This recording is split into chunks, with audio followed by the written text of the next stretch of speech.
Now she sat back on her haunches, blowing a wisp of hair out of her eyes as she looked up at the man who was frowning at her.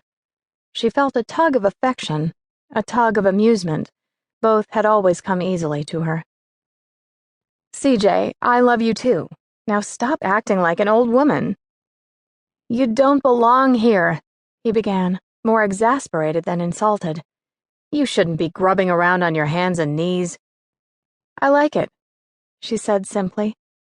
It was the very simplicity of the tone that told him he had a real problem. If she'd shouted, argued, his chances of turning her around would have been all but secured. But when she was like this, calmly stubborn, changing her mind would be like climbing Mount Everest. Treacherous and exhausting. Because he was a clever man, CJ changed tactics. "Maggie, I can certainly understand why you might like to get away for a while. Rest a bit. No one deserves it more." That was a nice touch, he thought, because it was true. "Why don't you take a couple of weeks in Cancun, or go on a shopping spree in Paris?" Maggie shifted on her knees and fluffed up the petals of the pansies she was planting. They looked, she decided, a bit sick. "Hand me that watering can, will you?" "You're not listening." "Yes, I am." Stretching over, she retrieved the can herself. "I've been to Cancun, and I have so many clothes now I left half of them in storage in LA. Without breaking stride, CJ tried a different turn. "It's not just me," he began again, watching as she drenched the pansies. "Everyone who knows you, who knows about this, thinks you've slipped a gear," Maggie supplied. Overdid the water, she decided as the saturated blossoms drooped. She had a lot to learn about the basics of country life. "CJ, instead of nagging me and trying to talk me into doing something I've no intention of doing, why don't you come down here and give me a hand?" "A hand?" His voice held the slightly appalled note it might have if she'd suggest he dilute prime scotch with tap water. Maggie chuckled. "Pass me that flat of petunias." She stuck the small spade in the ground again, fighting the rocky soil. "Gardening's good for you. It gets you back in touch with nature." "I've no desire to touch nature." This time she laughed and lifted her face to the sky. No, the closest CJ would come to nature would be a chlorinated pool, solar heated. Up to a few months ago, she'd barely gotten much closer herself. She'd certainly never attempted to.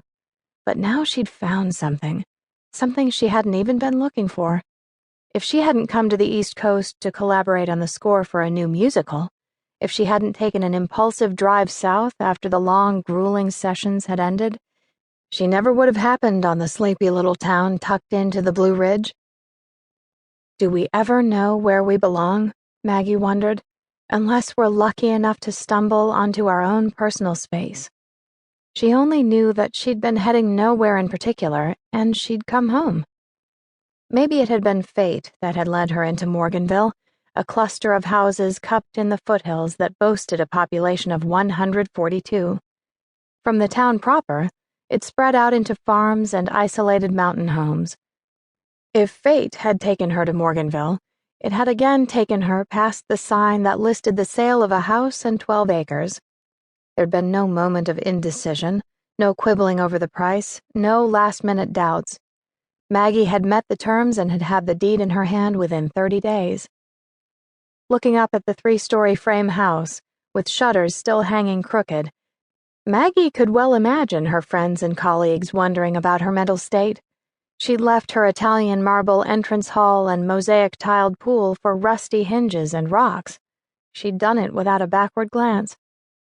Maggie patted the dirt around the petunias, then sat back. They looked a bit more sprightly than her pansies. Maybe she was beginning to get the hang of it. "What do you think?" "I think you should come back to LA and finish the score." "I meant the flowers." She brushed off her jeans as she rose. "In any case, I'm finishing the score, right here." "Maggie, how can you work here?" CJ exploded. He tossed out both arms in a gesture she'd always admired for its unapologetic theatrics. "How can you live here?"